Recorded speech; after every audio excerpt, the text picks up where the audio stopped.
Əgər insan diqqət eləməsə, get-gedə bu nəfs insanı böyük bataqlıqlara sürükləyəcək.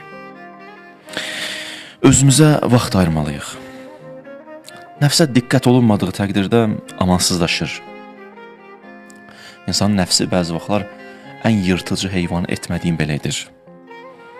Nəzarət eləməsən, bir dönəmdən sonra nəzarət eləyə bilməyəcəksən. Bu bir qaydadır. Əgər nəfsi və indidən nəzarət eləməsən, bir dönəmdən sonra heç nəzarət eləyə bilməyəcəksən.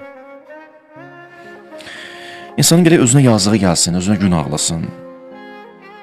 Bəzən dostların acı sözü onu qəbul eləməlisən ki, islah olasan. Bu çox mühümdür. İnsan yalnız özünün ətrafında onu tərif edənləri saxlamamalıdır. O kəslər ki, yalnız onun xoşuna gələn sözləri deyir, yalnız ömrünü o kəslərlə keçirməməlidir.